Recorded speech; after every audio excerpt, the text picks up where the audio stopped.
Rukun negara telah diisytiharkan pada 31 Ogos 1970, sempena ulang tahun kemerdekaan Malaysia yang ke-13 oleh Suri Paduka Baginda yang di-Pertua Agong almarhum Tuanku Ismail Nasiruddin Shah ibni almarhum Sultan Zainal Abidin yang di-Pertua Agong yang keempat.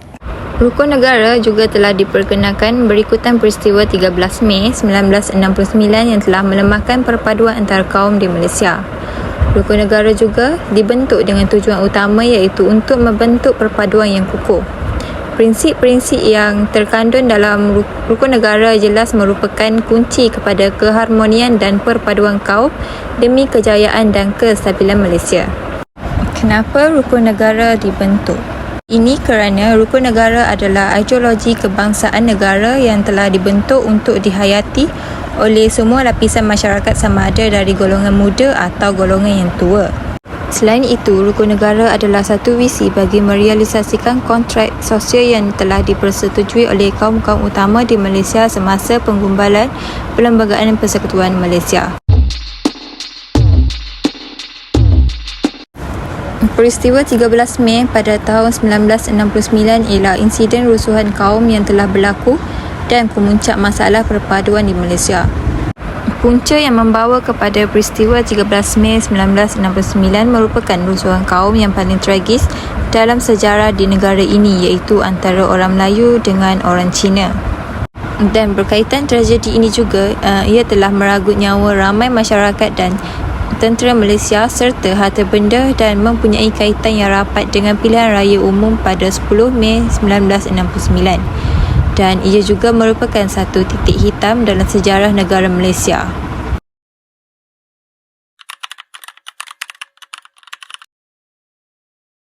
Kebahagiaan masyarakat bergantung kepada kepatuhan setiap individu terhadap undang-undang. Itu kata ahli falsafah undang-undang Rom, Marcus Tullius Cicero, yang menjelaskan bahawa hubungan sesebuah manusia tidak boleh berlaku dengan sempurna jika tiada peraturan atau undang-undang. Prinsip undang-undang itu sendiri membawa maksud kedudukan undang-undang sesebuah negara sebagai kuasa tertinggi yang dihormati dan dipatuhi semua lapisan masyarakat. Ia mengambil kira kedudukan masyarakat yang berbilang bangsa. Kedaulatan undang-undang yang merupakan prinsip keempat rukun negara menjadi elemen penting dalam memastikan keharmonian dan perpaduan masyarakat di negara ini terus diperkukuhkan. Prinsip kedaulatan undang-undang dapat meningkatkan rasa cinta akan negara kerana dengan menetapkan undang-undang dapat mengurangkan perselisihan faham antara satu sama lain. Sebagai contoh, Akta Rukun Negara digubal disebabkan peristiwa 13 Mei 1969 supaya tidak berlaku lagi rusuhan kaum. Apabila perpaduan antara rakyat sangat kukuh, semangat akan negara dalam setiap individu akan semakin bertambah.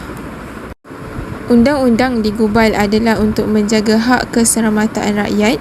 Sebagai contoh, perkara 8 perlembagaan iaitu hak terhadap layanan secara sama rata di sisi undang-undang tidak mengira bangsa, agama, keturunan dan jantina.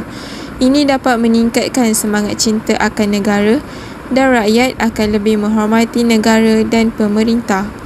Prinsip ini dimasukkan ke dalam rukun negara adalah bertujuan untuk mencapai objektif yang telah ditetapkan iaitu mencipta satu masyarakat yang adil di mana kemakmuran negara akan dapat dinikmati secara adil dan saksama. Konsep kedaulatan undang-undang di mana prinsip utamanya ialah kerajaan dan rakyat keseluruhannya terikat dengan undang-undang dan wajib mematuhinya. Konsep ini juga dapat membina sebuah perpaduan yang kukuh antara rakyat. Terdapat kepentingan yang lain selain menyatupadukan rakyat, antara dengan menerapkan semangat nasionalisme demi mempertahankan negara daripada penjajahan. Dalam menghadapi zaman modernisasi pada ketika ini, pertahanan negara bukan sahaja bergantung kepada kekuatan tentera tetapi sebenarnya bergantung kepada masyarakat yang memilih pemimpin terbaik daripada kalangan mereka. Justru perpaduan antara kaum adalah signifikan dalam merencanakan kepimpinan negara yang terbaik untuk mengekalkan kemerdekaan serta membawa negara ke tahap yang lebih baik dari semasa ke semasa. Untuk menjaga keselamatan dan kesejahteraan setiap penduduk, perbezaan kaum hadir bersama perbezaan bahasa, budaya dan pemikiran. Namanya kemanusiaan dan agama mendorong ke arah kebaikan adalah sama sahaja. Sifat menghormati dan saling bertolak ansur menjadi tunjang utama yang perlu diperhatikan oleh masyarakat kita. Peristiwa yang melibatkan pergaduhan antara kaum hanya akan merugikan kita. Sebaliknya, kita harus bersatu padu untuk mempelajari menghormati dan meraihkan kepelbagaian kaum yang ada di negara kita ini. Hasilnya, setiap perayaan seperti Hari Raya Aidilfitri, Tahun Baru Cina di Bali disambut meriah dan kita menikmati peristiwa yang banyak jika dibandingkan dengan negara lain. Intihannya, perpaduan antara kaum dapat memastikan kesejahteraan dan keselamatan anggota masyarakat terjaga.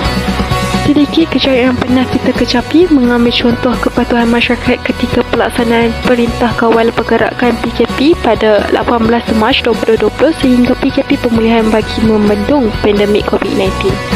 Rakyat secara umumnya menghormati undang-undang seperti mana diingini dalam rukun negara. Nilai perpaduan dan pematuhan dalam masyarakat kita telah berjaya mengurangkan angka penyebaran wabak tersebut.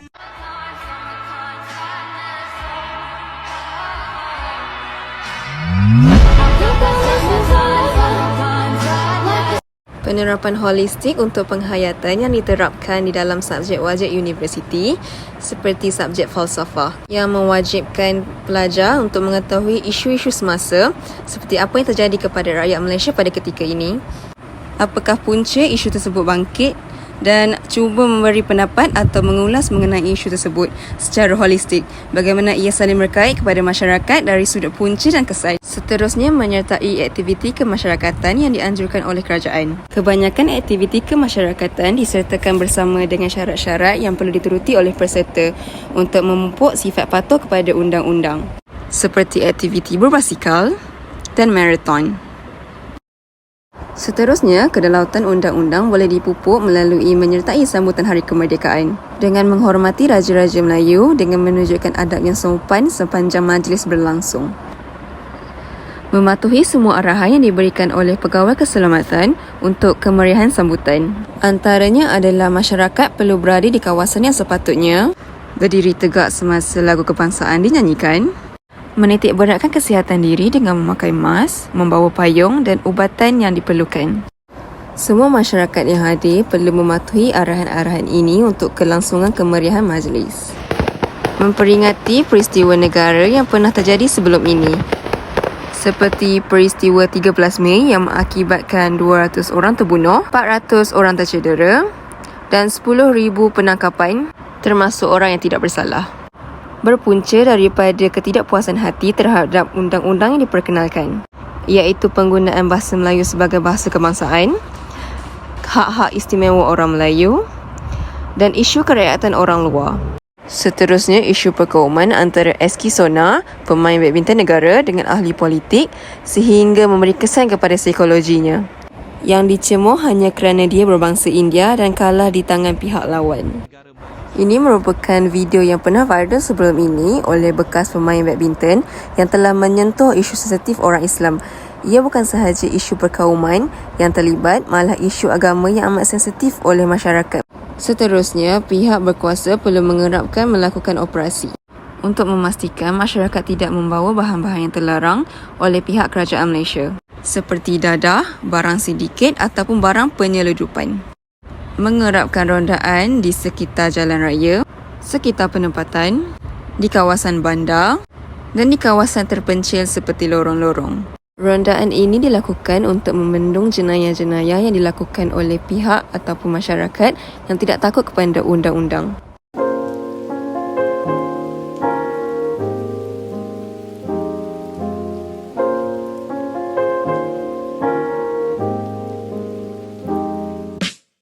Kita melakkan undang-undang adalah meningkatkan kadar jenayah. Jika undang-undang tidak ditegakkan, maka masyarakat akan membuat kejahatan dan akan melakukan tindakan berjenayah tanpa takut akan dihukum.